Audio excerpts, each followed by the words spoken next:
Hi, everybody. We're There we live, Dana. go. We are indeed. About freaking Da- time. Jeez. Everybody, guess what? Right before we went live, Dana told me I was right. She told me I was right about something. Uh-huh. Yeah, hang on, Steve. Let me pull up my Yeah. Google Calendar here. You're Make going it to make a make note? it make a note of it. And then we can have a record so that the next time you say I'm right, we can judge like how long it's been. Yeah, take a look at the frequency. In fact, Exactly. I don't do we have a Kenneth anywhere on here? Boy, busting out Ah! the simultaneous Dan Rather and REM reference, because that's Snakebit Cat says the ad at the start of the video being for a Lord of the Rings product is hilarious.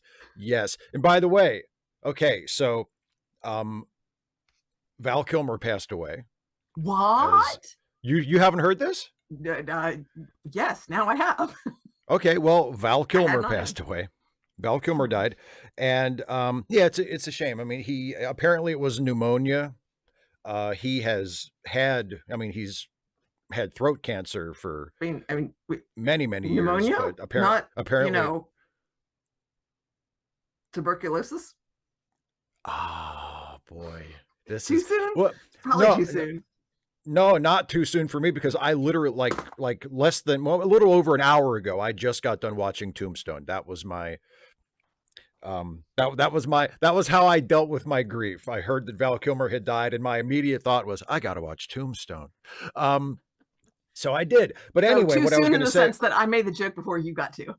yeah, I know. I kind of hate you for thinking of it before I did, because it's a really good gag. Um You? but anyway, because it's so fucking heartless, because like he literally just died. But anyway, um so I'm not I talking to put like his wit. I mean, I don't even know I if he was know married. I don't know if he was married at the time of his death. Of course, he was married at one time to Joanne Whalley, but they have been divorced for many years. But anyway, Hollywood will do so that I to a marriage. So I hear. so I posted about it on social media, and I said, you know, I think I'm going to have to watch Tombstone today. And somebody replied and said you could do a Tombstone Wyatt Earp double feature and make it, in memory of Gene Hackman as well, because of course Gene Hackman is in Wyatt Earp. And I said that would be great, but I don't have a fucking week and a half to watch Wyatt Earp, because that's a long movie. It's like 3.5 hours, and when you yeah, and it's like, but anyway, so I said that, I said, I don't have a week and a half to watch Wyatt Earp right now. And he replied to that, and he said, well, it's not as it doesn't seem like it's that long to me, because we just got done watching all three of the extended director's cuts of the Lord of the Rings movies. And I said, and I replied to that, and I said, you know what, after that, watching, not only does watching Wyatt Earp not sound so bad, watching Wyatt Earp 4 times in a row doesn't sound so bad. But yeah, but yes, Tombstone, I can report, having just watched it again, literally just like a little over an hour ago. Still holds up, still goofy as shit. That movie does not get enough respect for how utterly fucking ridiculous it is. A lot of people seem to be under the impression that it's like a straight, serious Western, and I think that's what it wants to be. But I mean, come It works on. It's better as just, not. well, I mean, I here's the thing. It it's so watchable and so entertaining. It goes by so fast. The first really big, like, major plot point is when Curly Bill, the leader of the Cowboys, gets drunk and kills the Marshal of Tombstone, Marshal Fred White. And then Wyatt Earp, who is not deputized at this point, he's still trying to be retired, but Wyatt like steps in and kind of takes down Curly Bill and arrests him, and then holds off both the rest of Curly Bill's gang and also a gathering lynch mob in the town that want to kill Curly Bill right there. And so that's like a big moment, a big turning point in the movie. That's almost an hour into the movie, and it's only like a 2-hour movie. So it's almost halfway through the movie that this happens. Everything up until now has been build up. And when it happens, it's like it feels like it's been about 10 minutes. You know, like the movie just it glides by so easily, and you don't even realize that, you know, by the time something really, And really you have to important pee. happens, it's been almost an hour. Yeah. But no, it's not a serious movie. I'm sorry. Like it's just not. I mean, uh, Kurt Russell has some of the most sublimely ridiculous lines I've ever heard an actor say and still maintain his dignity. I mean, Will you yeah. give us a few? I mean, so there's the scene, another important early scene, not quite as important as the one I just described, but it's when he kicks out Billy Bob Thornton from the saloon. Billy Bob Thornton plays like the asshole cards dealer, and who's been such a jerk that he's like run off all the business. So Wyatt Earp comes in and you know basically throws him out. But they have this confrontation, and Billy Bob Thornton stands up and gets in Wyatt Earp's face, and and Billy Bob Thornton, like, you know, he shows him that he's got a gun, and Wyatt doesn't have a gun at this point, but Billy Bob Thornton has a gun, and Kurt Russell says to Billy Bob Thornton, like with complete conviction, "Are you gonna skin that? Are you gonna skin that smoke wagon or what?" He doesn't say, "Are you gonna pull your gun?" He says, "Are you gonna skin that smoke wagon?" That is an interesting turn of phrase. It sure is, isn't it? It yes, Yeah. that's yes. And then there's also the again just sublimely ridiculous scene. It's right after one of his brothers has been killed, and Wyatt has just like been at the bedside of his brother who has died after being shot by the evil cowboys. And Wyatt, he's like up to his forearms on both arms with his brother's blood, and Damn. he staggers out into the night where of course it is raining, calling out loud, why him?" Is this a serious movie? I submit to you it is not. It's a great movie, but I submit to you this is not a serious movie. Because you know immediately where my mind goes. There's so many whys you could be thinking of. Pick one. I mean, there's Darth Vader in the fucking last Star Wars prequel. There's fucking what's Which his I didn't name? see. Duh. Night Owl in the Watchmen movie. Good one. Nope. Wayne's Given that World. you said this is not a serious Yeah. movie. That's immediately Yes. I'm like, there you go. Oh, when he's carrying Garth out of the Garth's bird. body. Yeah, Why? that's a difference. You did not mention that Wyatt Earp was carrying his brother's body, just presumably, you know, a couple of pints. Just a bunch of blood on his hands, yeah. But yeah, but yeah, it's a great movie, and of course Val Kilmer is brilliant in it. I think it's my favorite Val Kilmer performance. Oh, I mean, not Top Gun. He's good in Top Gun, but I mean he's good in lots of stuff. You know what his great unsung performance is to me as the villain in MacGruber. He's the villain in MacGruber, and he is so goddamn funny. It's like, you know, he's amazing. But yeah, he was one of those actors that was good in almost everything. I mean, even when the movie was shit, he was good. Snake Big Cat says, and as Wyatt staggers out into the rain, Mr. Spock nerve pinches him. The final insult. I am deeply saddened that I'm not sure where the melody for Mr. I Love the Ants' little tune there, little ditty is. I'm gonna. Paint your wagon. We're That's gonna smoke your wagon. I was guessing, but I wasn't confident. I was not nearly as confident as you clearly were. Thank you for that. And yeah, 255 AD. Yes, if I had been that confident, I think I still would have held back just so that we all got that gift. 255 AD. Yeah, it was not. No, it was an imaginary story. It was not canon, strictly speaking. Speaking of the Batman video I put up. Yeah, the Batman video I put up today, which I also released a short version of, that is just about the slap when Batman smacks the shit out of Robin. Yeah, it was an imaginary story. And in the imaginary story, Batman blamed Superman for killing his father. And Robin said, are you sure Superman killed your father? And Batman immediately slaps the shit out of him. And that's where that famous thing that has now become a meme, that's where that panel comes from, of Batman smacking the goddamn holy hell out of Robin. No, Poppy, it doesn't come from Tombstone. Tangent. I think we went back to... No, yeah. We got off Tombstone. Yep. But yeah. But yes, we were talking about Tombstone, yes. We were. Because of Val Kilmer. Because of the late, great Val. Yes, here's to you, Val Kilmer. I'm writing a video about it. About him in Tombstone. I was a little writer's blocked today. I knew I wanted to write some stuff to shoot this weekend for next week.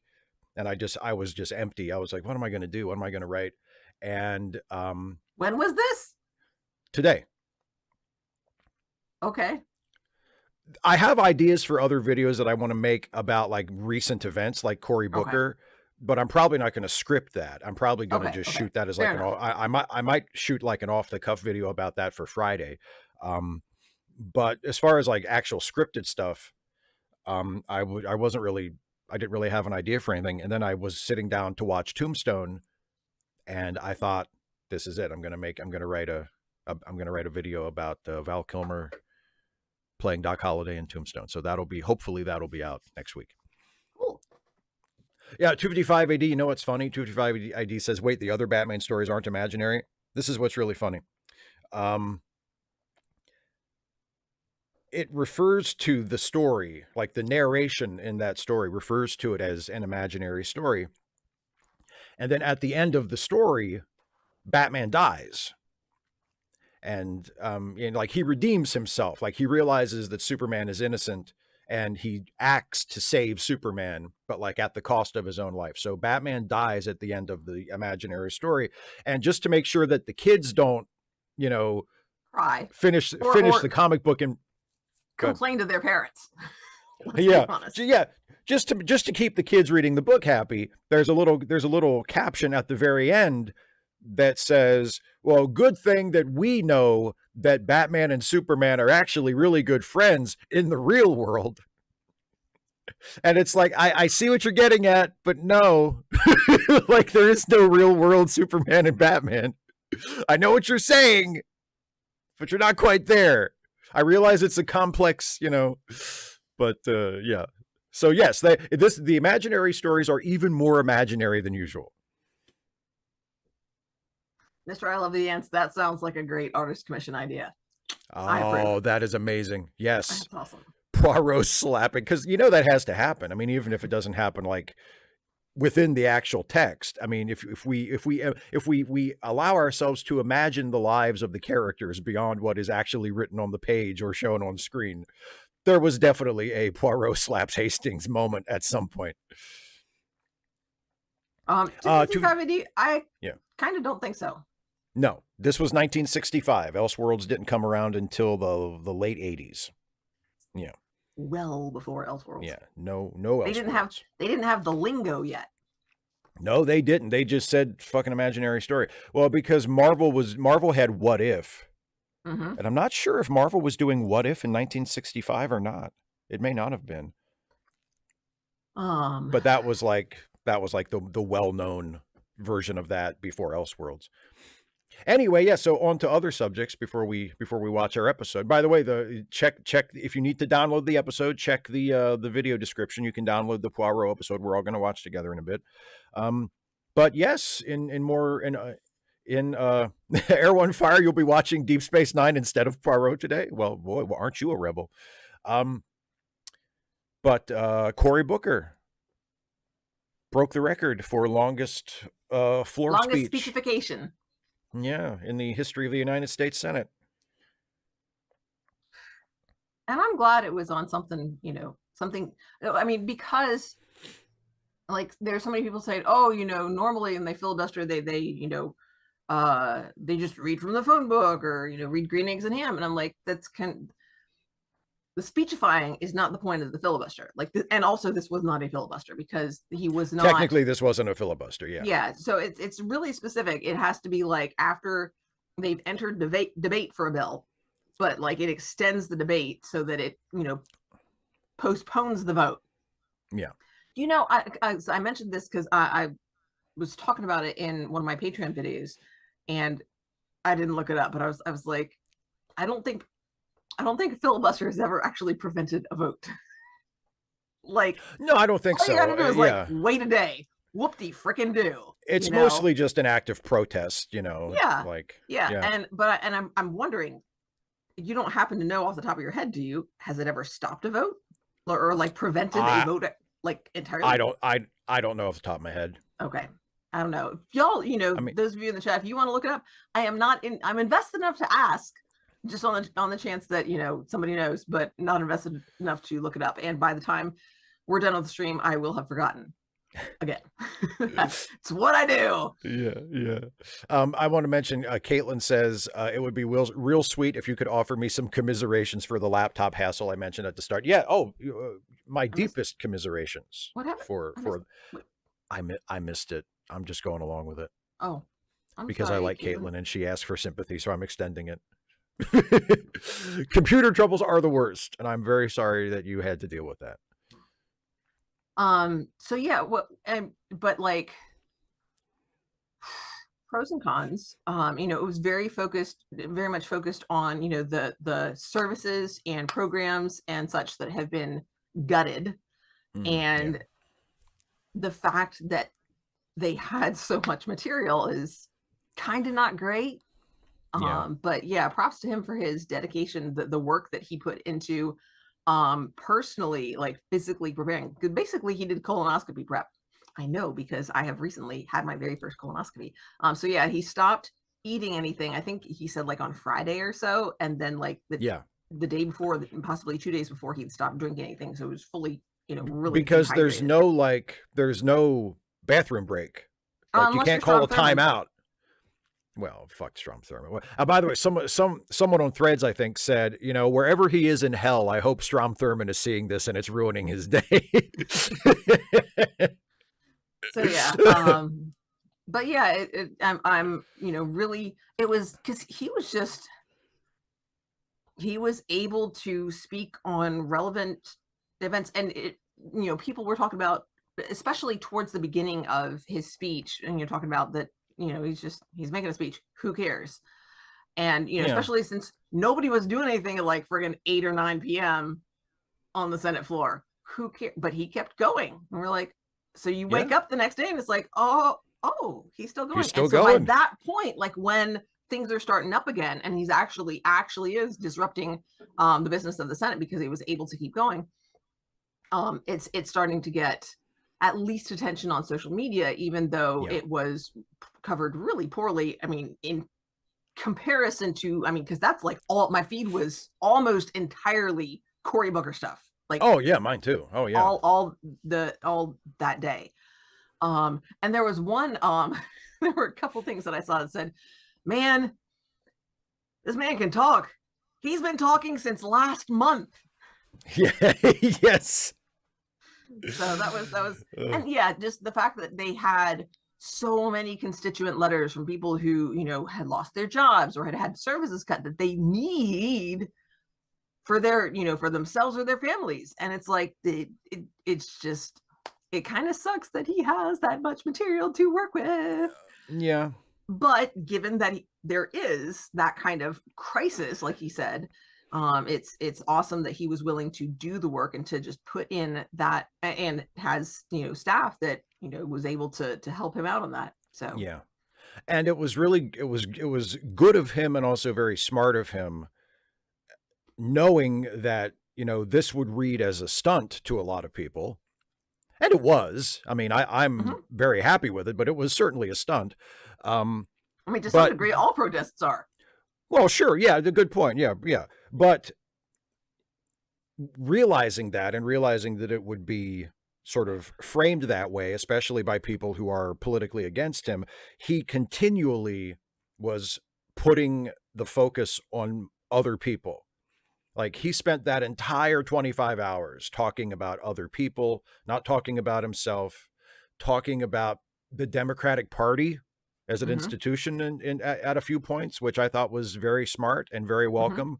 acknowledging that the Democrats as a party need to do better, and have not met the moment, and that they need to, get their shit together, and hopefully this will inspire them to do that, or at least to get closer to doing that. Um, but yeah, I mean, it was great. And then for those of you who are sticklers for more concrete forms of progress or good news, there's also the Wisconsin Supreme Court election, which Elon Musk apparently wasted tens of millions of dollars on, which makes me so happy. And actually, there are indications that his participation in that race in such a heavy-handed way actually Yeah. worked against it. It wasn't just that, like, well, the Democrats were able to overpower him. He actually had a negative effect on the Republicans, because everybody, even people that were kind of on their side, were like, God, this guy's an asshole. Like, You think? so yeah. So again, wonderful, wonderful, wonderful news.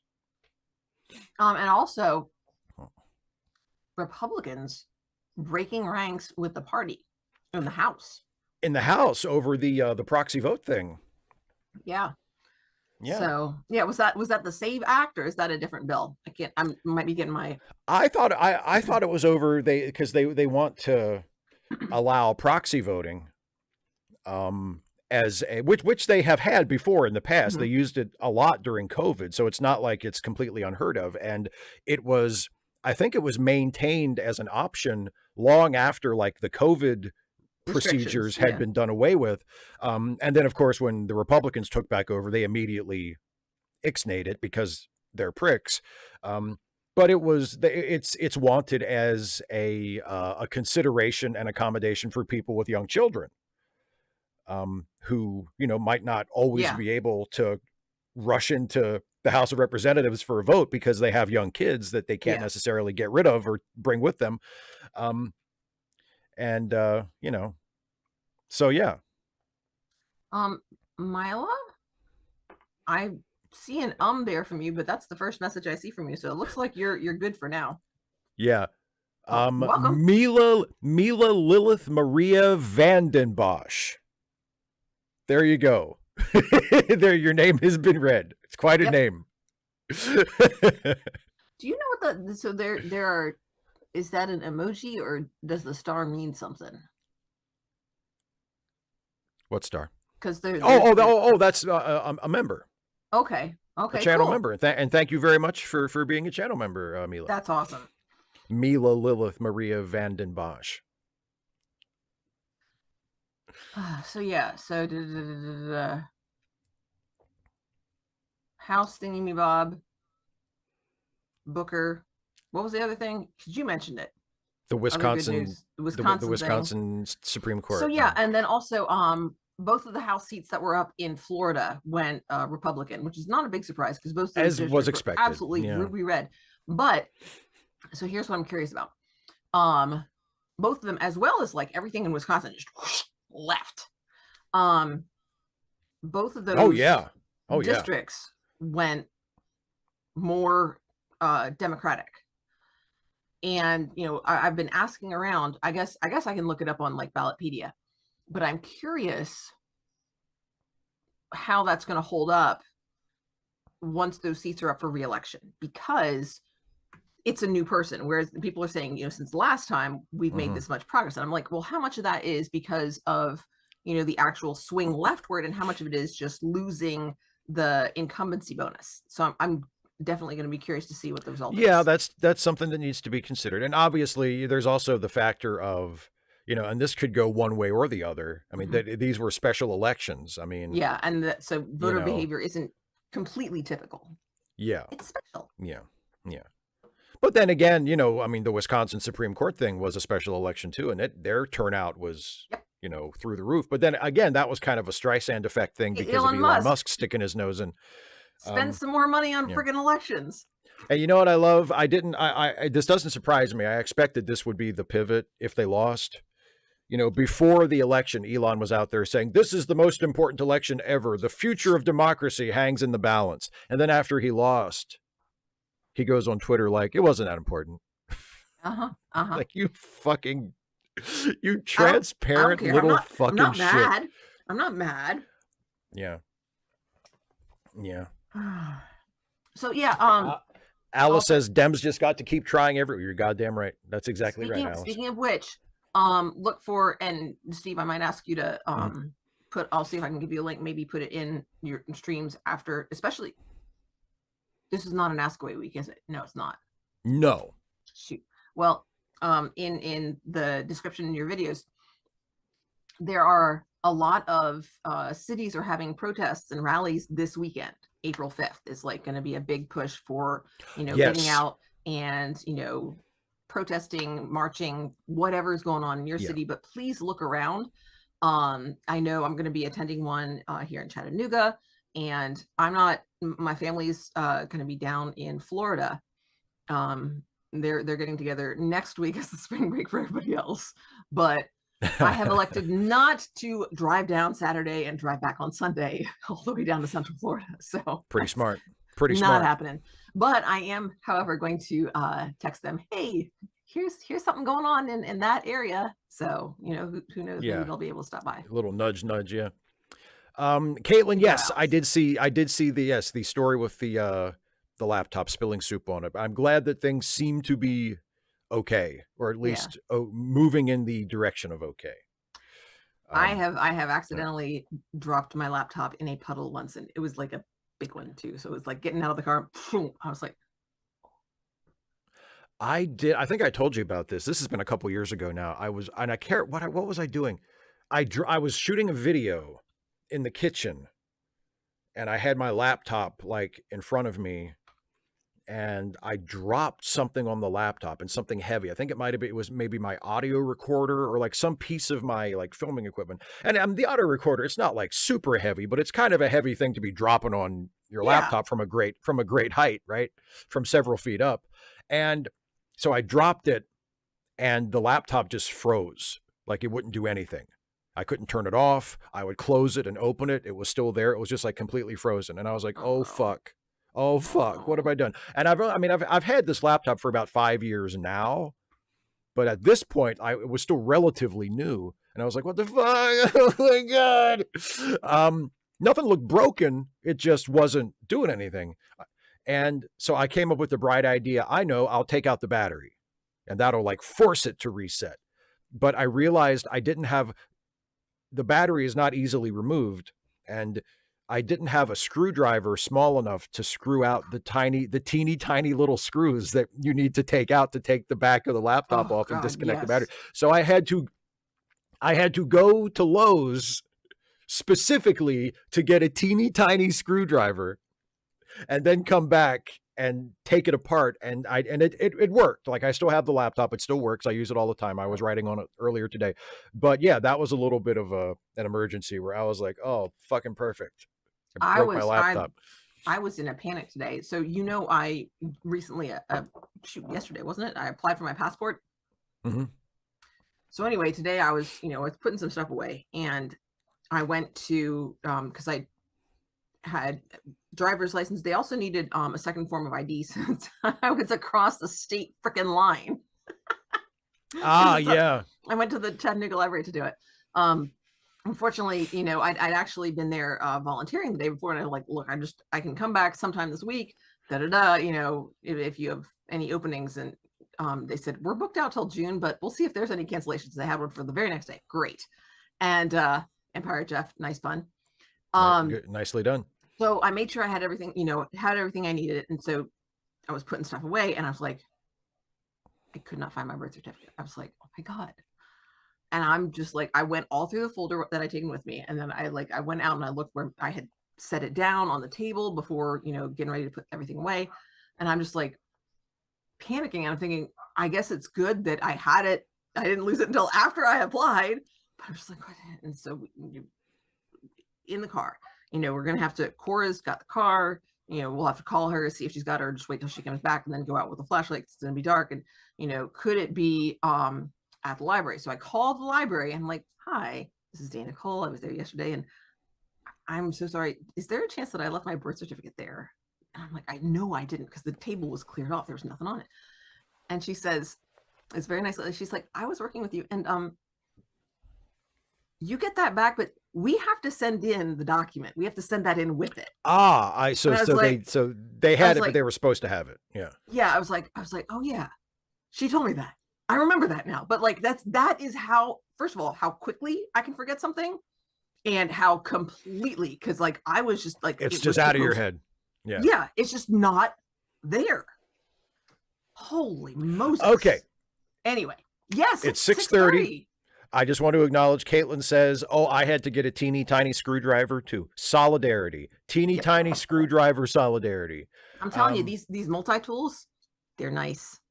They're nice. How teeny tiny is the screwdriver in that though? I don't know. I almost always use the jeweler's pliers. Let's see. Screwdriver. Nope, that's scissors. Yeah, see, because like I have to, yeah, okay. There's one that's this size. So like it's smaller than, it's about the width of my pinky. That's way too big. It's way too big? Oh yeah, I'm talking like you need like a jeweler's screwdriver, like a teeny tiny screwdriver. And was it Phillips head or flathead? It was a Phillips head. Okay, because that was this one. Nope, wait, that's not jeweler's. Where's the jeweler's one? There's I thought there was a Phillips head. Yeah. God, oh, it doesn't even look like a Phillips head because it's so small. Can you see it? It's like, okay, yeah. That's getting there. That's still probably too big though. It looks okay. Like anyway, it's about like a 0.9, like those mechanical pencil. It's kind of a little bit on the thick side. Looks like it's about that. Anyway. Yeah, Liz, super important, but yeah. Liz, you've got the right idea. Yeah, like an eyeglass screwdriver, like a jeweler's screwdriver is basically what I needed to get. Yeah. Teensy weensy. Itsy bitsy teeny weeny. I don't know. It doesn't really fit. There's nothing yellow about it. Yeah, it doesn't matter if it's yellow. We'll need to work on it. Anyway, do you want to tell everybody how this works? We're going to watch some Poirot. Yes. I will. Air One Fire. No, he was not wearing a diaper. He dehydrated himself over the previous like 5 or 6 days. He stopped eating several days before and stopped drinking anything a couple days before. Very much like just going off. And I'm sure it was with medical supervision. And no catheter, no diaper, no catheter, no cheats, all natural, not a baby. Cheat. It's just a different, that's like saying wearing a diaper would be a cheat. It's like saying that not eating for days beforehand is a cheat. No, it's not. It still sucks. Natural. It is a strategy. At any rate, shut it. So we're all going to watch Poirot, except I think for Air One Fire, who's going to go off and watch DS9. How dare you? How very dare you? All right, Snake Big Cat has cracked it, by the way. Itsy bitsy teeny weeny tiny screwdriver machine. There you go. There you go. That's nice. Okay, anyway. It's a screwdriver machine. I don't think it's a machine. But at any rate. It's a simple machine. It's a simple machine. I guess it counts as like it's a form of a lever. Yeah, okay. That's what I was thinking, is lever, except you turn it rather than anyway. You're still applying force. That's true. It's applying force. So pull up your copy of Poirot wherever you got it and make sure you're all the way at 0000.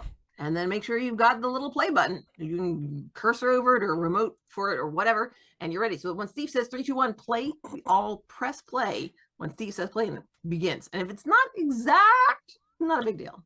We're not saying along. I mean, sometimes we do at the beginning, but that's not the important part. The important part, so we watch it together and then we talk about it and we make fun of Hastings. That's the game. All right, I am so ready. Got pizza and everything. All right, here we go. Ooh. Just like she said, 3, 2, 1, play, and everybody hit play when I say play. You ready, Dana? I am so ready. Here we go. In 3, 2, 1, play. Pizza. Oh yeah, Poirot and pizza. Mm-hmm. Hello, the transpositions. Good that you could join us. Oh, ha.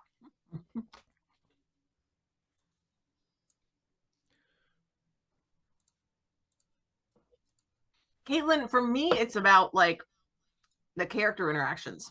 That's the fun part, I think. And also watching Hastings be a clueless goofball. God, I love it. Yeah, I mean, I think a lot of it just depends on what you come to the story looking for. Because like I almost never really care how predictable or unpredictable the resolution to the mystery is, no matter what I'm watching, no matter whether it's Poirot or Columbo or, yeah, like, it doesn't I matter also to me. watch it for the hats in the cars. Yeah.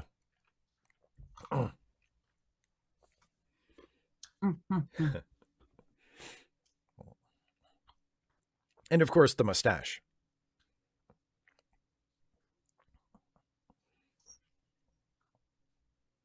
Oh, remind me that I want to tell everybody about watching Glass Onion in the moment that we stopped and paused. Like Oh, yes, yes, yes, yes, three-quarters of the yes. way through. Okay.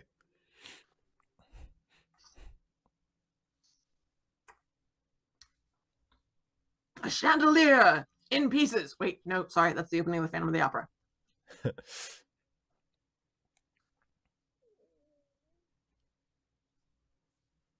I don't think I do.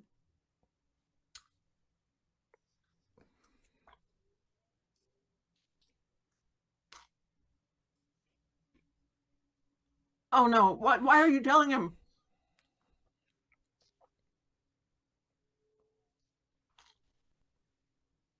Nope, forget it.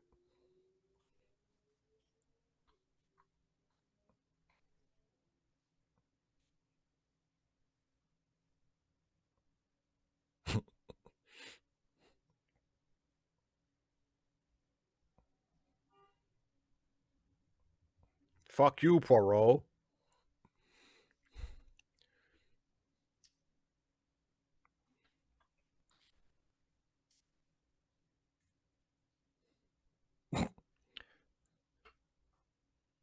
We'll just see how high you Poirot, can don't run get him up, emotionally Poirot. invested. Come on.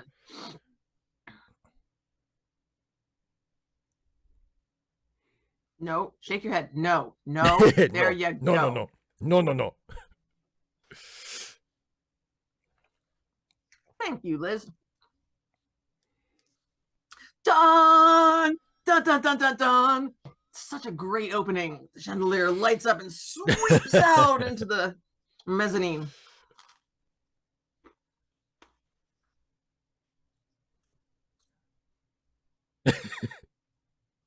You'll be investigating my murder shortly, I suspect.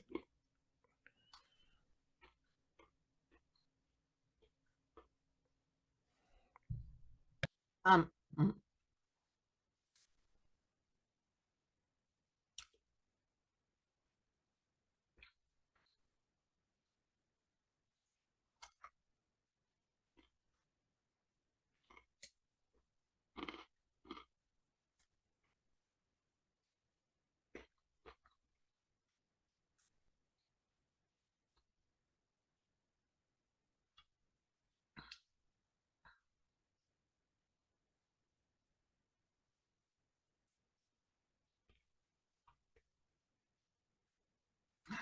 David C. Drake, exactly.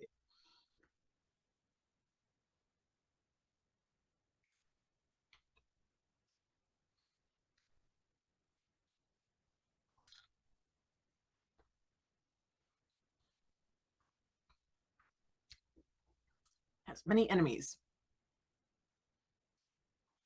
Oh.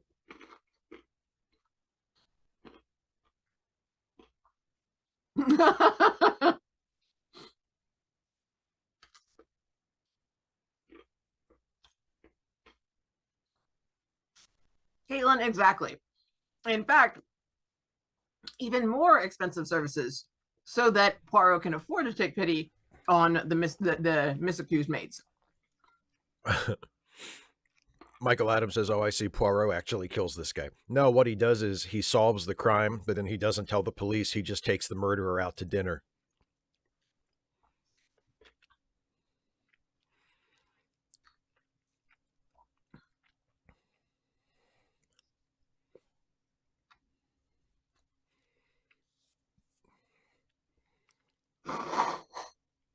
It's a little early in the marriage for those kinds of things to be said.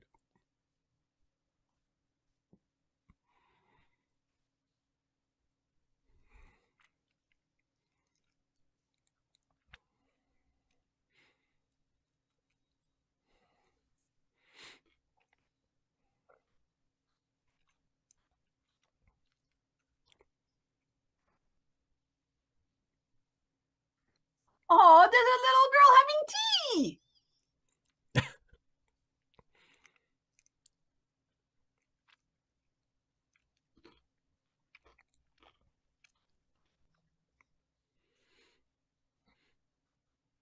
Hastings is like, you can sit Uh-oh. next to me.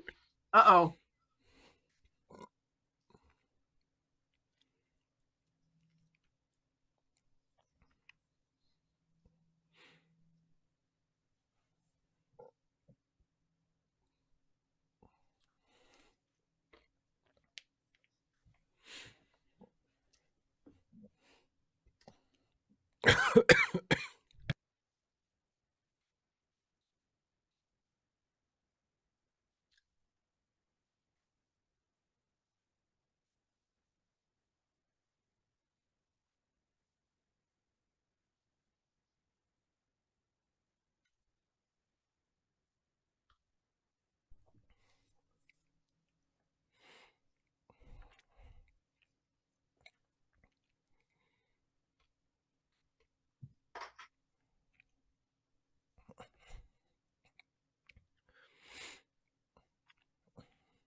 I'm just saying, if he gets murdered soon, I should be a suspect.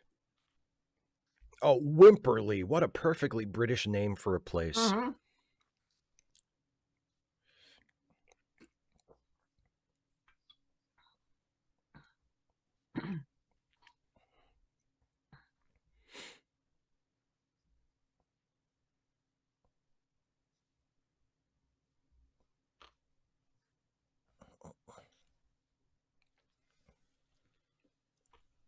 I've said not at all. Let's just get on with it.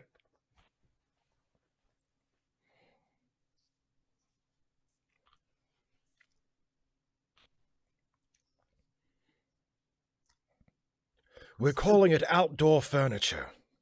It's going to be revolutionary.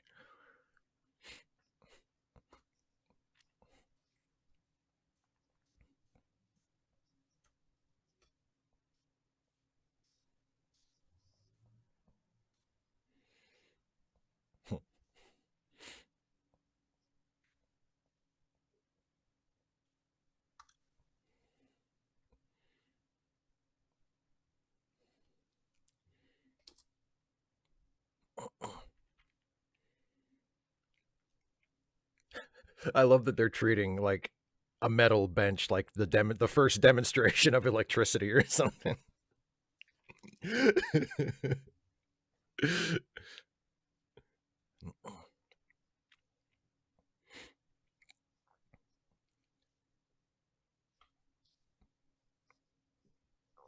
Well, everybody's really anti-metal during this period of history, huh?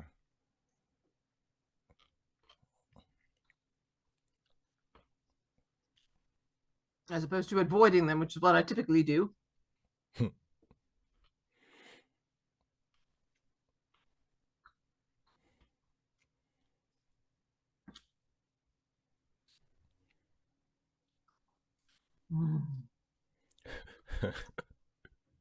Michael, not quite that contemptible.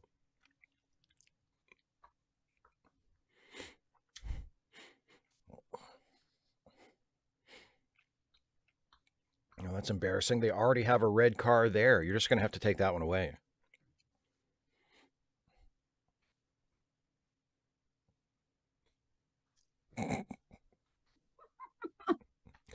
Enter! Yes, jolly good.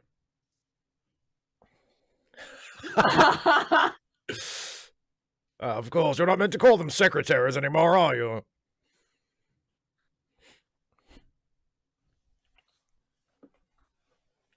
It's my live man's mirror. That's what I'm calling it.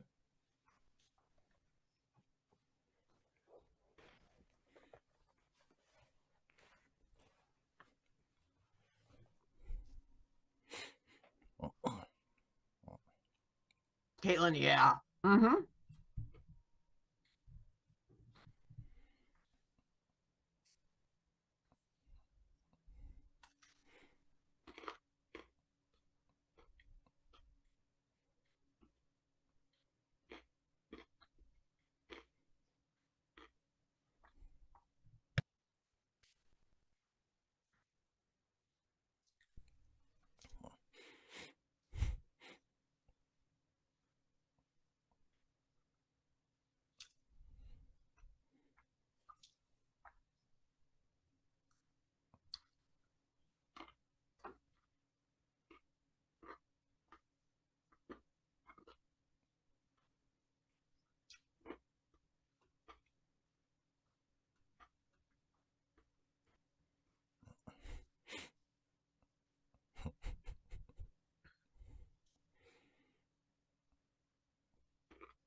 Nice to meet you for the first time.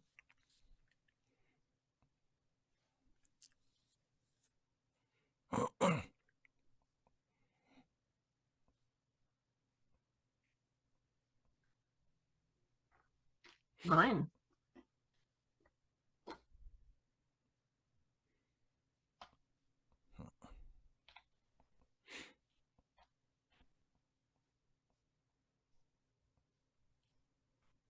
Oh, you're a flake. I get it. You're a new age flake.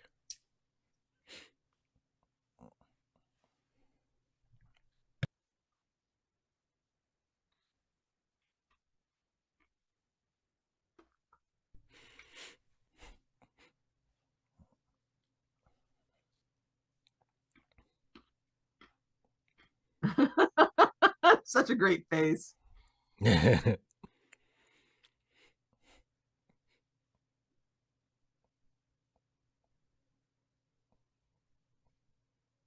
HB Haga, I'm going to guess that that's not a frog.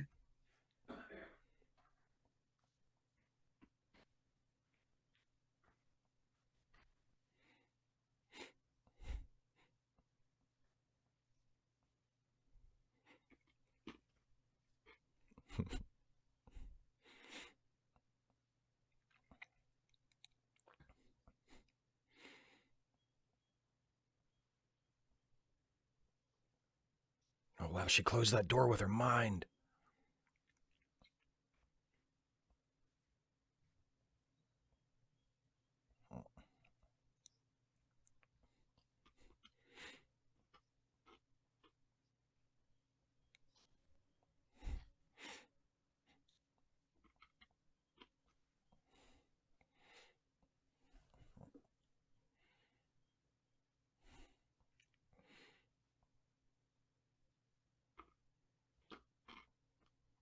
I do like the doors. I was just thinking that. The building itself is really nice. Oh, pretty books. Good too. heavy doors. I like a good heavy door. Yeah, and I mean interior doors too. They're just like big chunky ones. Yeah. So I mean, you'd have to separate a shoulder trying to slam through one of those. You could separate a shoulder without doing a daggum thing to the door. Oh, HB Haga, I was thinking you meant her on her necklace.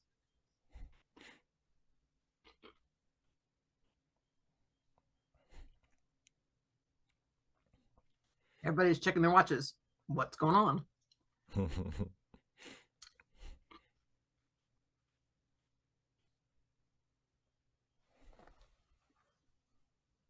They're playing the 2001 Monolith music again.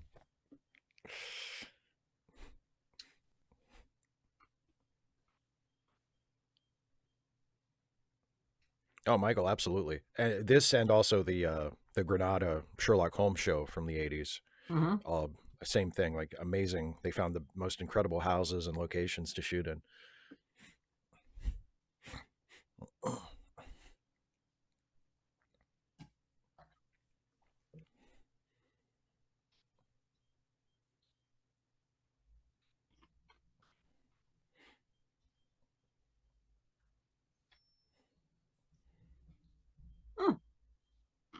Love those shoes.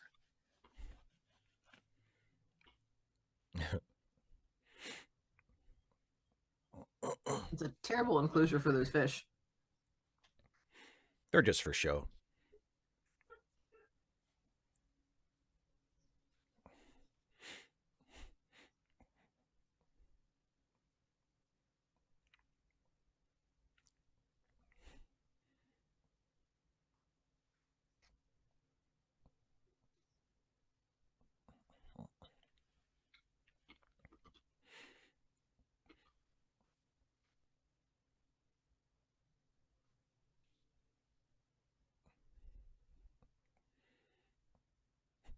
That guy has the best butler voice ever. That's like how every butler should sound.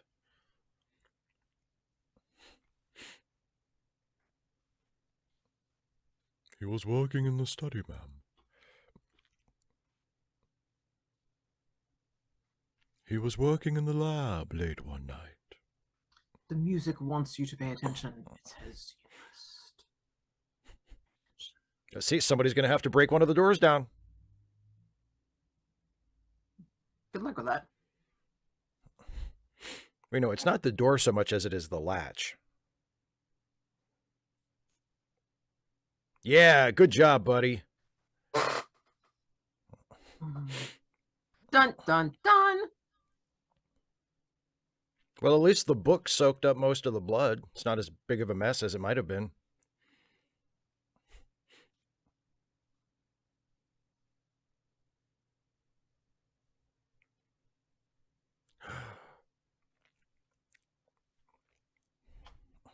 What has happened to the dead man's mirror? Dun, dun, dun.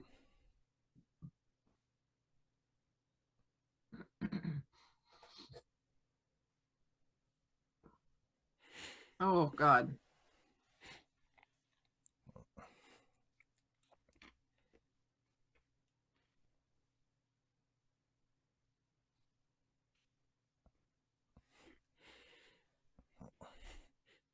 Ah, yes, the only police inspector in the country has arrived.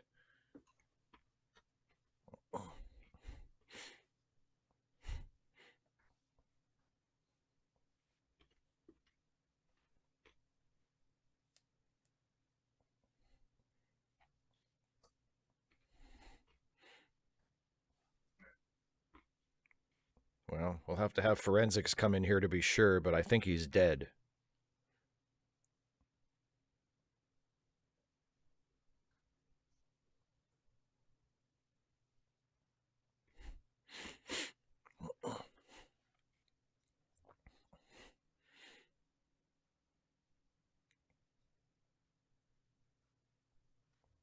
It's a good shot.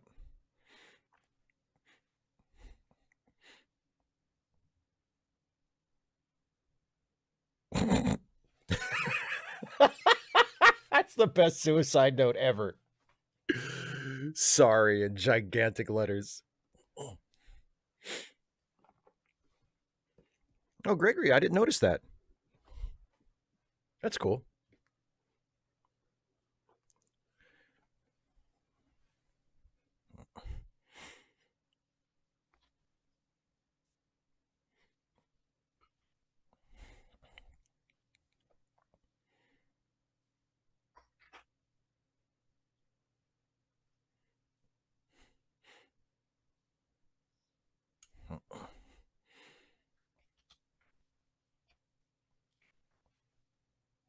See, Michael, it's hard for me to accept that because I mean, sorry, my Gregory, I favorite didn't ones pick up on always that. have. It sounds like anyway.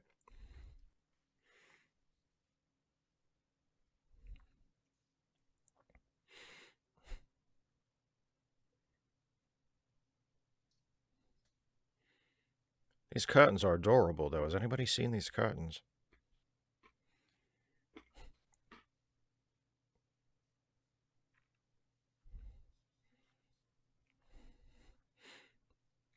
So this is one of those, what's it called when it's a mystery of something that happened in a locked room? Not a suicide. There's a special name for it. I just can't remember what it is. What the hell are you asking me? Remembering things.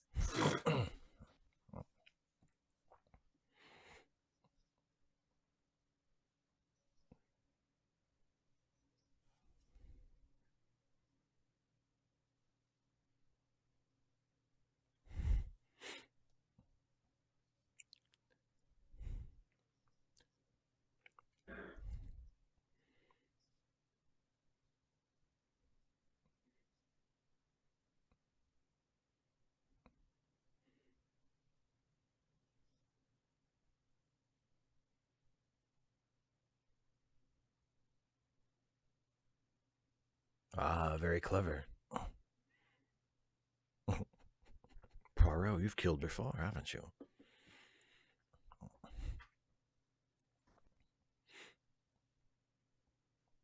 A closed box mystery. That's pretty close.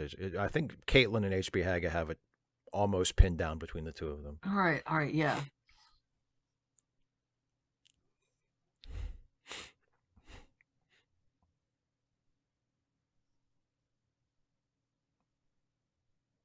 Yeah. It dawns on Were you Jap. on I a love it. vacation? He's Oh like, yes. oh, Oh yes. It was a vacation of the mind. that was Jap's oh Christ face. Which he wears very often. All the time. Oh Christ. See, I think Jap likes it when Hastings is around. He's like, oh, good, I'm not the dumbest one. But then he decides he doesn't like it because he gets to wear that face. I'm not as smart as Poirot, but at least I'm not the bottom rung of the ladder anymore. Not as long as Hastings is here. Yep, but I do still have to put up with Hastings. It's you know, a gift and a curse.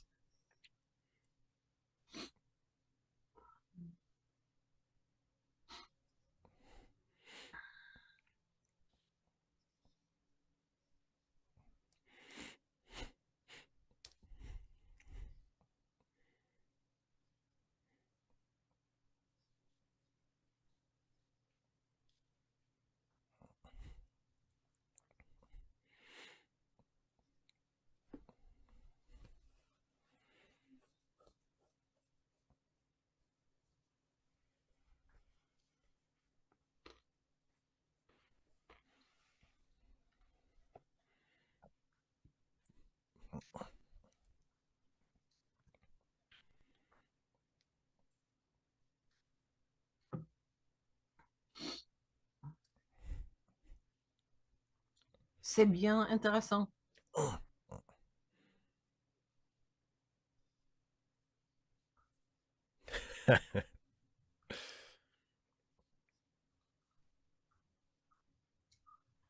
There it is again. There's the Jesus Christ face.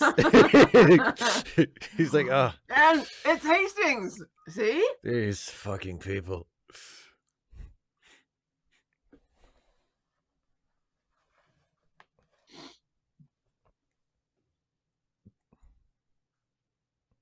We?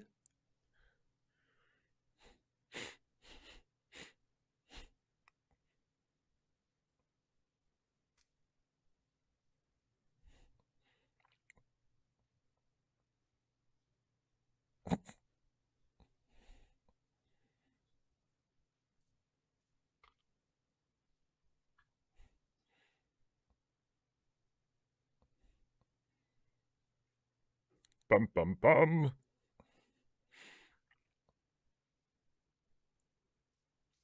Poirot asked those questions and then just went right home.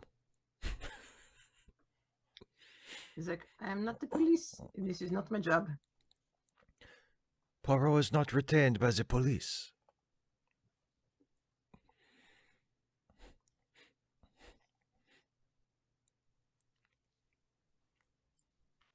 Voici. You can see me.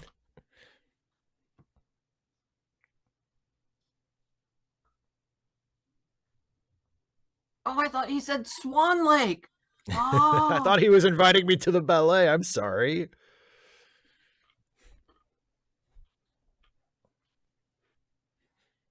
I hope a big fat envelope of money will cover it.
It works out great for everybody.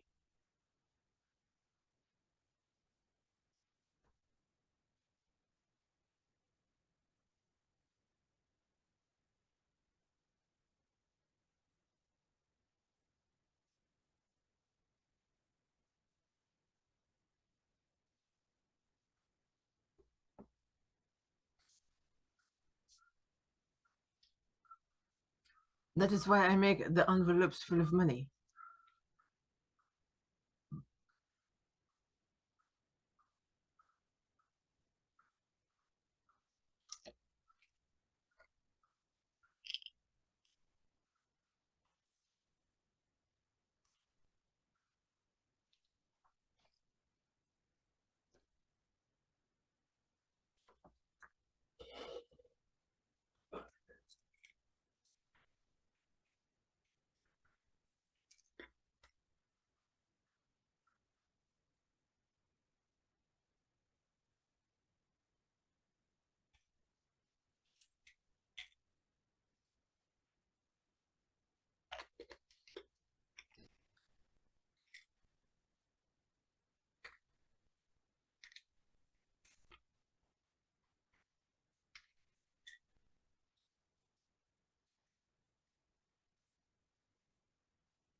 Ha ha, very clever.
Gregory, I don't think she did.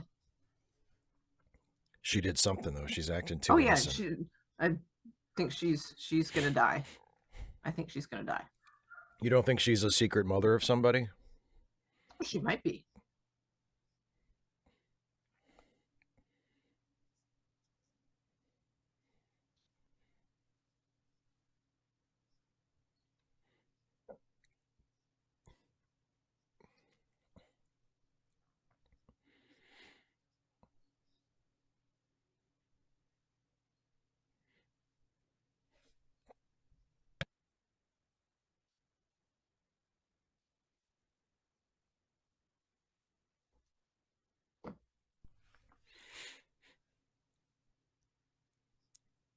Dun dun dun.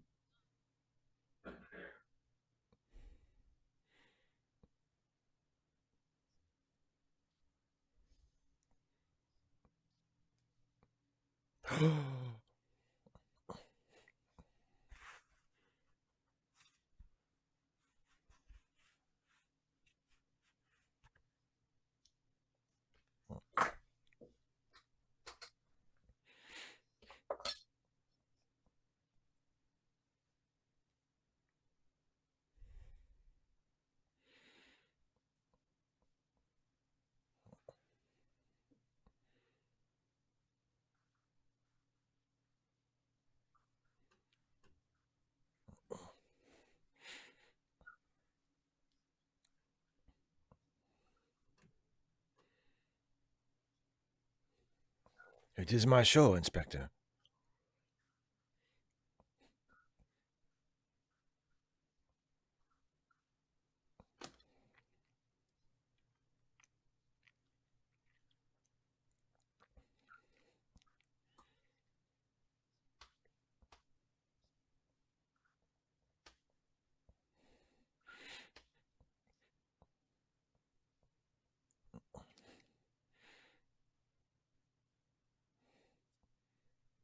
Cops love that. I thought he was saying that it was more than he expected. The doors actually work. You know, they open, they close. They open and close. Okay, you know, it's a little bit less fraudulent than I was anticipating. This is more than I expected. Look, there's walls and a roof.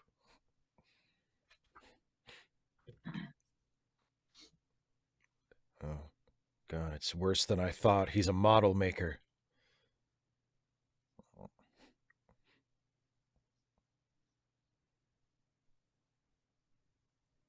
There's that monolith music again.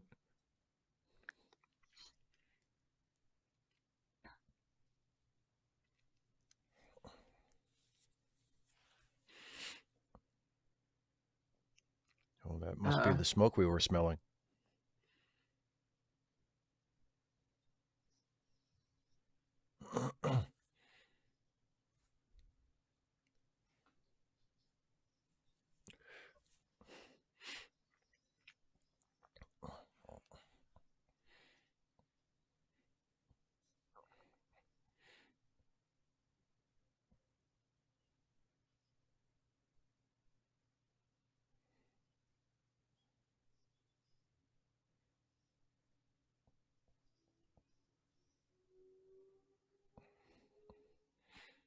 It's got really good dramatic timing for smoke, doesn't it, Caitlin?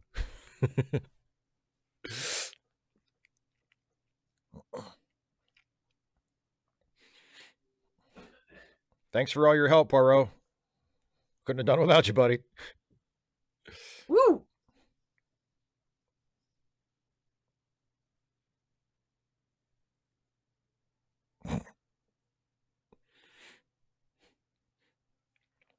How are we feeling? A little singed?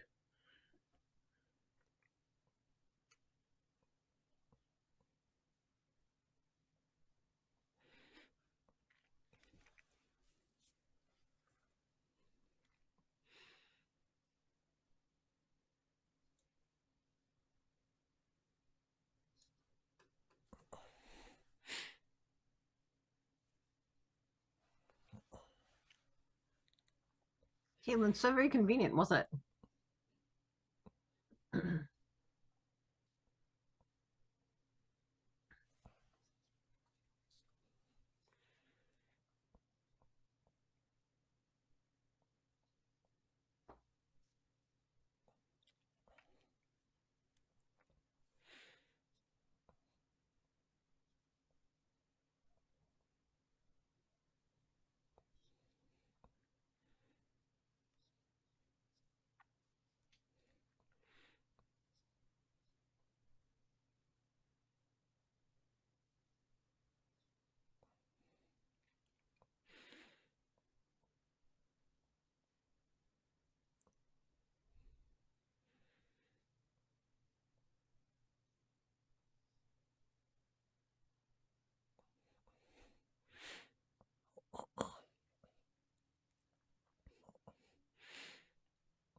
If you don't believe me, ask the audience. They saw it.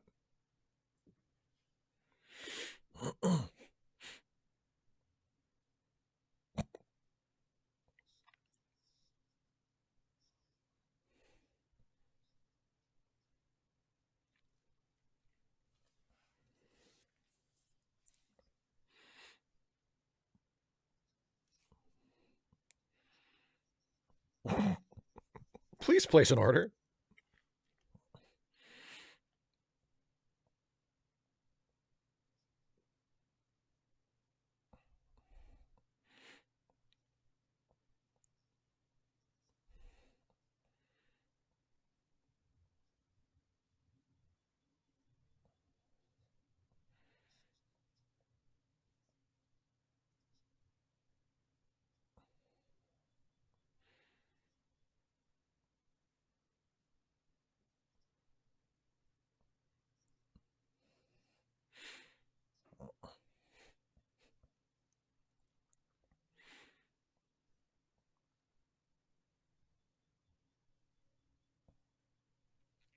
Dun dun dun.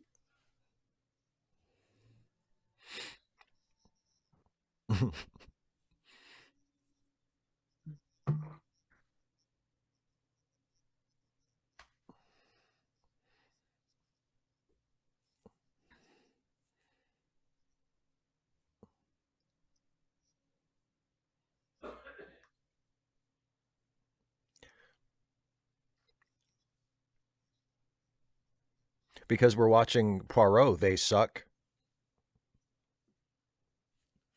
Oh, now it's fun. Oh, that's what the kids are calling it these days. Sure.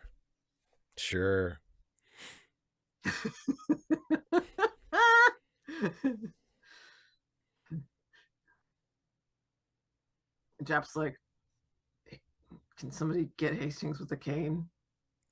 Please.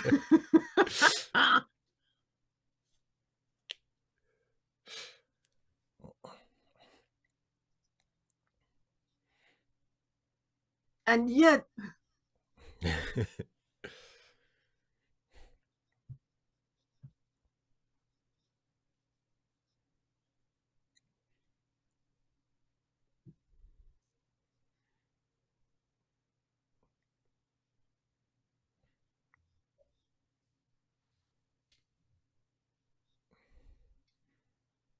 J'accuse. oui.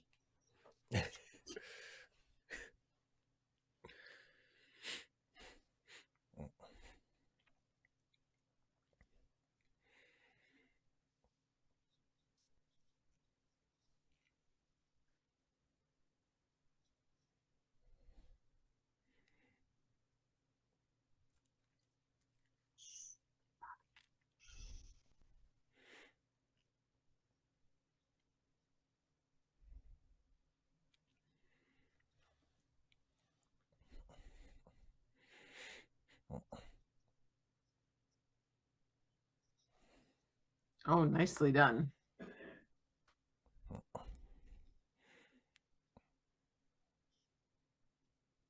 No. They all did it. You are deceived.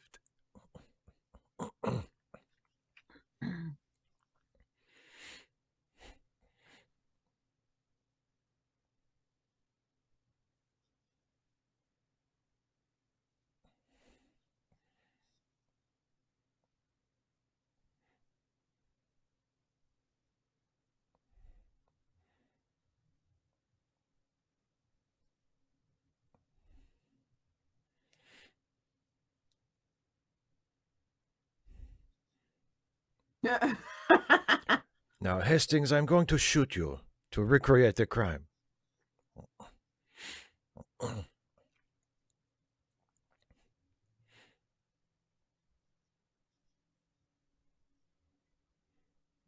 Yeah, Caitlin, that's like a movie trope that just doesn't hold up in real life at all. Silencers do not actually silence all that much.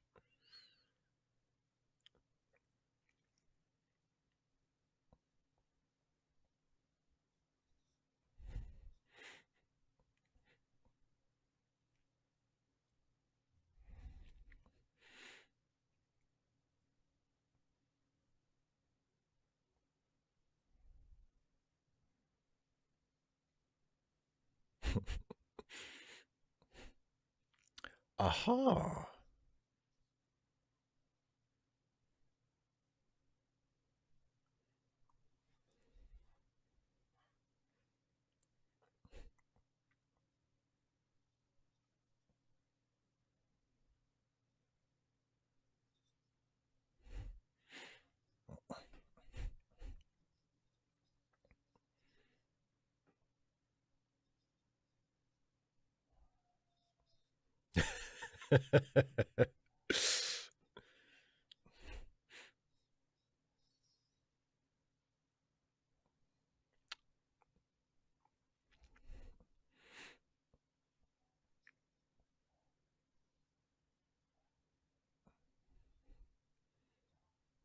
Poppy, that's awesome.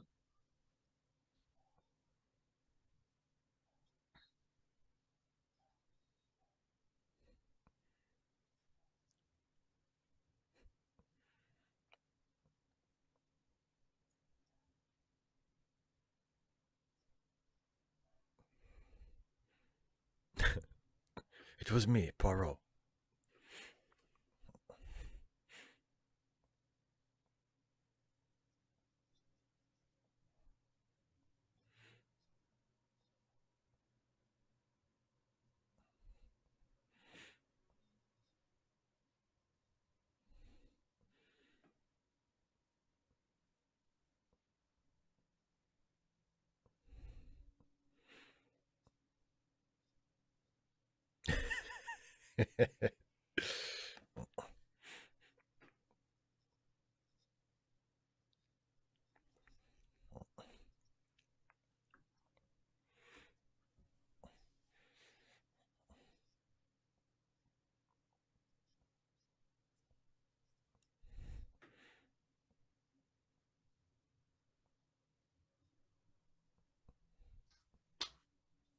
Stone Cold Poirot.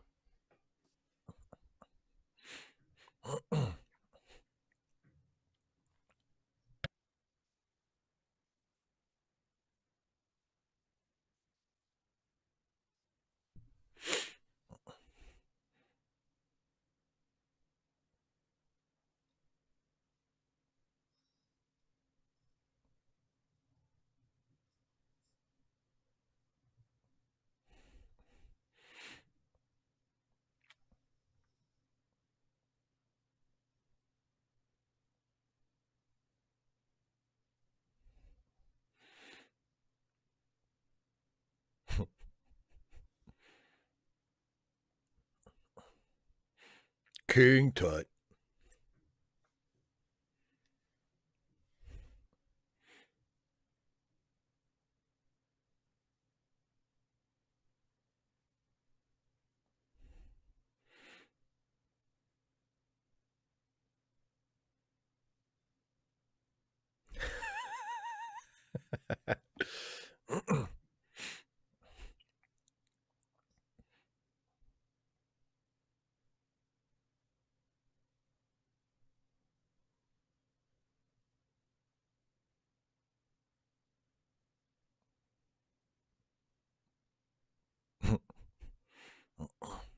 It's so easy with the superstitious ones.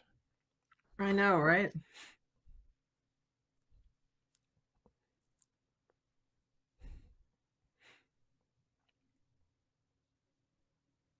A little bit. Caitlin, I thought so too. Yeah. Yeah. Little Judy Denchie.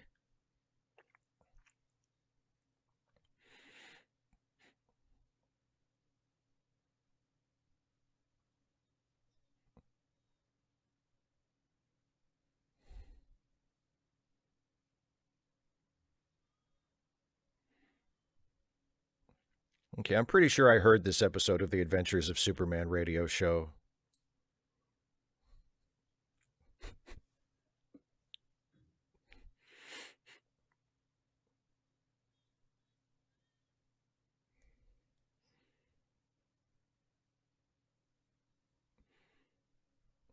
I've got Gal Gadot's in my house. I hate this. Nice. Duty gents. Aw, Duty Jench. That is cute. that's really Duty cute. Jench.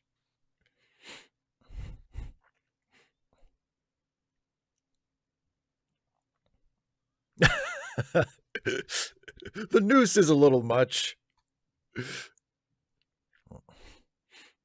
I mean, Christie's done that before.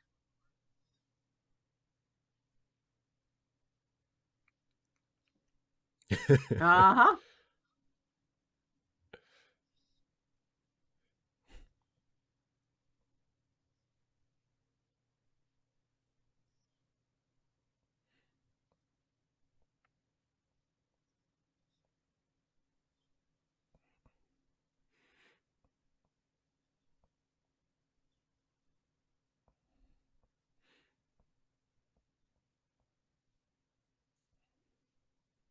A secret mother?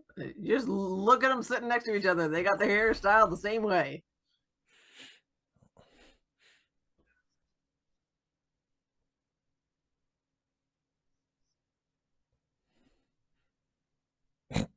That look on Poirot's face, like,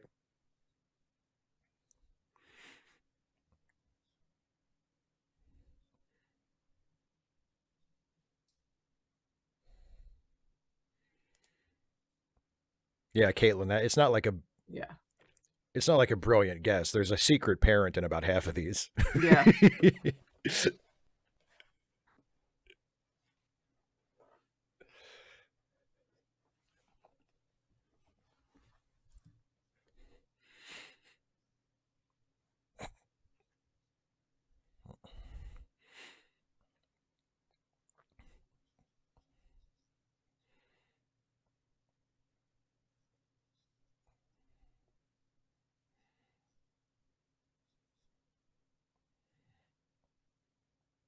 Nice.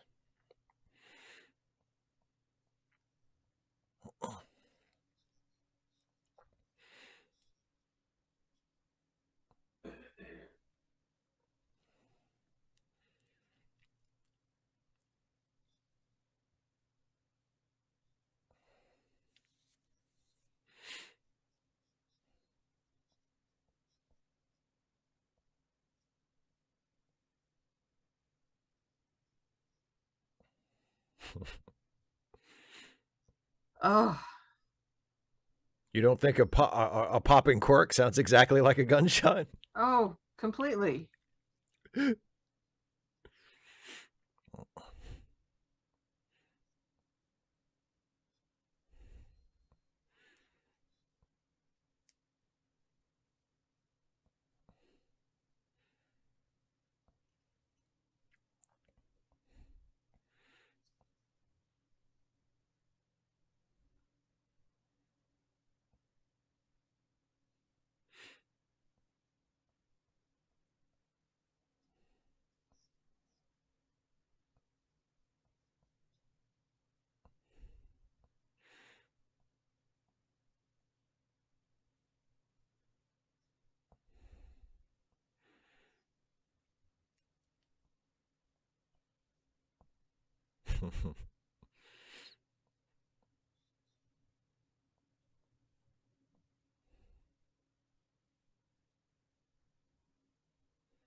I will poke out her eyes myself.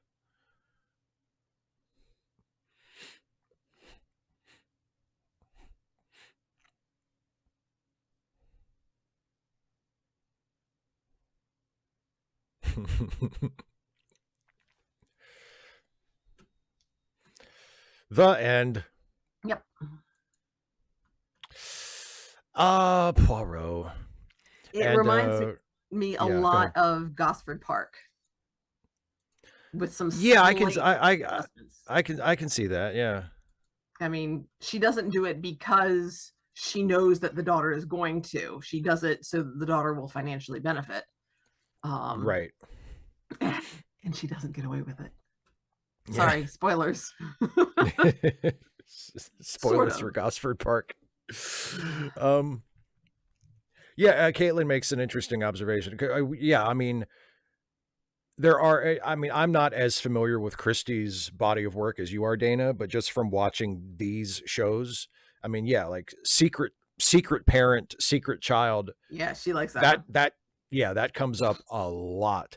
And but Caitlin points out, on that note, I finally had a breakthrough a few months ago. Art style, authorial voice, etc., will inevitably have certain repetitions, limitations, etc. Fundamentally, that's what a personal style is.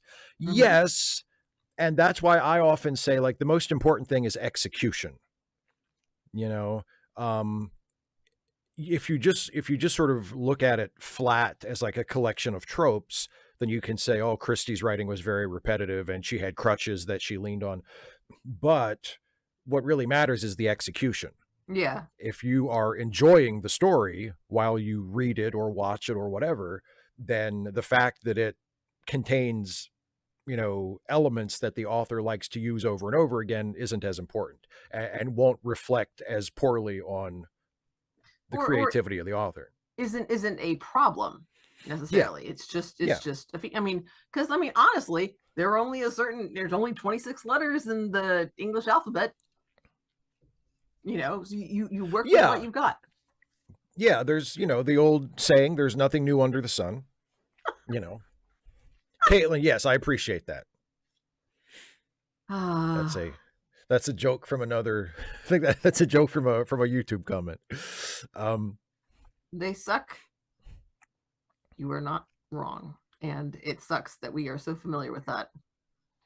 Yeah, but someone else brought up the silencer earlier. Yeah. That's another thing. Like, I mean, that's something that, like, okay, so there are two gun related tropes that come up all the time in movies and TV shows that don't bother me, because I just sort of take it as, well, that's Hollywood. Like, it doesn't really matter to me.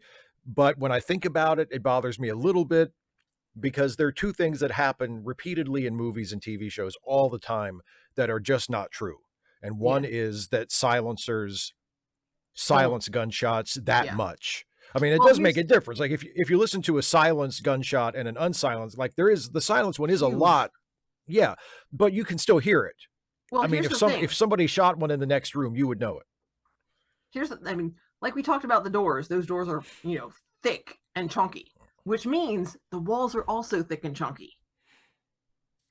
And Poirot said he didn't hear the first gong, which was hit with the bullet. And so if he didn't hear that, it seems perfectly reasonable to figure, well, he didn't hear the muffled gunshot either. So I think it didn't bother me because of him having said that he didn't hear that first, the first gong. And then there were some other people who said that they did. So it was really inconsistent. But at the same time, everybody being in different places in the house and not hearing something that was clearly a gunshot. It's more the cork pop does not sound anything like a gunshot. Yeah. No, it would be really difficult to mistake that. Yeah. Yeah. David C. Drake. Yeah. The unconscious bit. Yeah. Yeah. Gregory. Yeah. A suppressor is a more accurate name for it. And then the other gun related trope that is completely fake that you see, I mean, this almost every single time you see a gun discharged in a movie or a TV show, it's that firearms have no kick at all. Anytime anybody, no matter what kind of gun it is, whether it's, I mean, you see people in movies that fire like double barrel shotguns. It does not kick them at all. And that's just like, that's ridiculous. Well, and that's ridiculous. I was wondering what kind of gun was it? Was it a 22 or a 38? In this one? Yeah. It would look like a small caliber pistol. I can't remember what kind it was. Somebody in the chat seemed to know what it was, but yeah, I was thinking, I was like, they're saying it went through like repeatedly, and I'm like through the skull all the way. Yeah. Yeah. And I'm just like, I mean, I guess maybe a lucky shot could, but I'm thinking, that it seems unusual to me. It would bounce around in there and scramble them up good. Other people are pointing out another, speaking of tropes, of like phony Hollywood tropes, getting knocked unconscious. Both the ease with which people are knocked unconscious or rendered unconscious by any means, and also the way it's treated as, well, they're just taking a nap. And then they'll wake up, and when someone like gets knocked out through like a blunt force, like they get banged on the head and they get knocked out in a movie or a TV show, and then they wake up sometimes hours later and they're fine. They're just maybe a little groggy at first, but then they're fine. Like, no, that if you take a knock on the head and it knocks you unconscious for hours, you're fucked up. Yeah. Like, you need to go to a hospital. You should not, you're in big trouble. Not so much with the shaking it off. Yeah. Okay, Taylor. All right. So I think I'm good.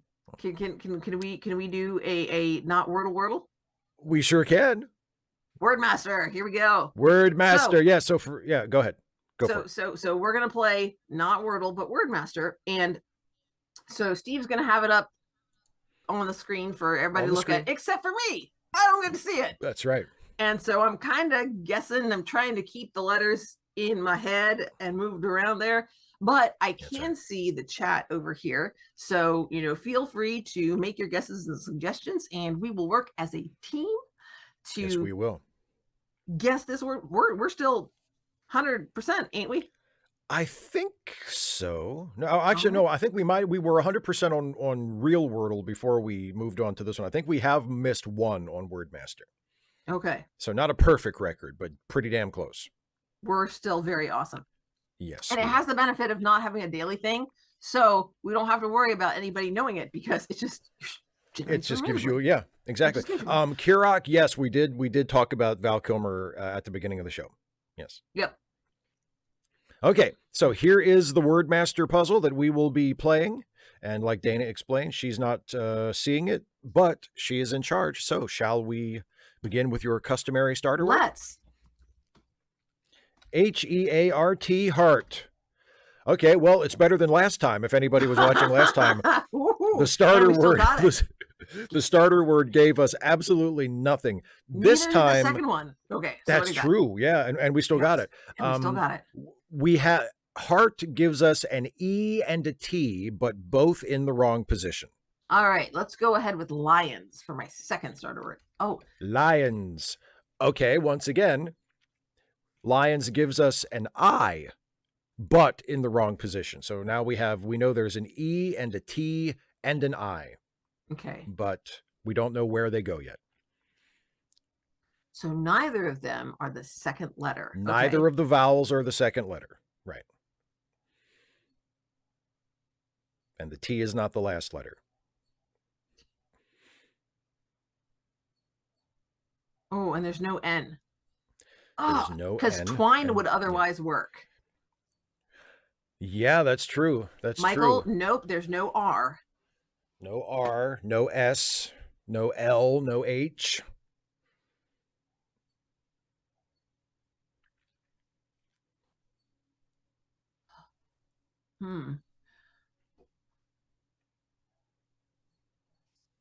Twice. You want to go for that one? I want to go with twice. That's thank you. I think that's a good guess. Let's see what we get. No, it's not twice. But what? Okay, but we know. But okay, the I and the E are both in the right place. Okay. The T is not the first letter, so I'm thinking the T might be the fourth letter. So it's something ITE.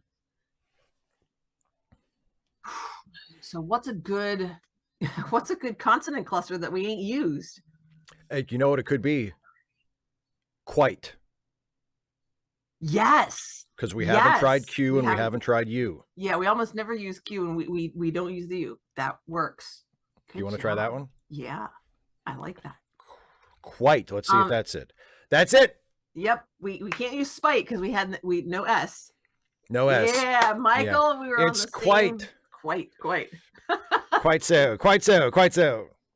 They don't, but Caitlin, we also already had guessed both S and H in the first one, and they were on there. Yep. Quite so.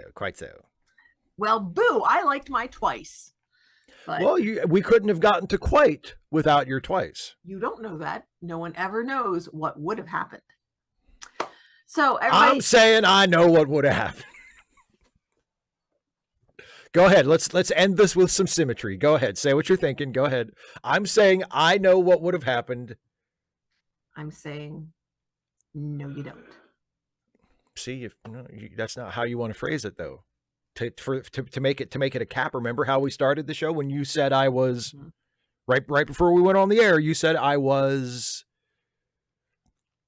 Oh yeah, we were talking about putting something in the calendar because it doesn't happen very often. Yes. And how would you phrase this more recent occurrence to sort of to bookend it? I feel so bad saying it wrong. There you go. I'm sorry, Steve. It's not. I was begging you to do it. How can you be sorry? I had to practically yank it out of you. Like this. Sorry, Steve. Yes, I'm sure it's eating you up. I'm sure it's just tearing you up inside. Just say I'm wrong. On the inside. Just on the inside. Oh, okay. Just on the inside. Okay. Okay. Thanks for joining us, Michael. And thanks for patronizing your library. Good for you. Yeah. Hell yeah. So let's not forget, this is not an Ask Away week, but next week, if you are a channel member or a patron on patreon.com/Steve Shives, you can send in a question which Steve will read live on the air next Friday. So if you are not a patron or channel member, now's the time. You got plenty of time to think of what are you going to, what script will you write for Steve for next Friday? You've got time. Yay. I love that this is how you approach. It's not about me answering the question. It's about getting me to read whatever you want me to read. Nobody cares what you think. Your answer is irrelevant, quite frankly. I just want to make you dance, monkey. But before then, next Wednesday, right back here, da-da-da, we're watching DS9. So we sure are. We're on. So I'm guessing that it's going to be season 6, episode 2. Correct. Oh, excuse me. What? Oh, here. Oh boy, now you're really rubbing it in. I am. You're right, Dana. It's just feels good. Like good. Melted caramel. Just warm and delicious. I love it. Yes, we are watching Deep Space Nine next week. It is episode 2 of season 6, and I know I say this a lot, but this is a really good episode. Okay, well, Kirok, you're gonna need to come back at like 7:15, and then you can hop and be like, "Did you see what did you think when this happened?" And I'll be like, then hopefully by that point I'll still remember. Like it won't have been too long. But just don't spoil away for the next one. You can just talk all you want about that episode. Right. And the episode, by the way, is Rocks and Shoals. Oh, really good episode. Just really good episode. Uh-oh. I'm kind of worried about the ship.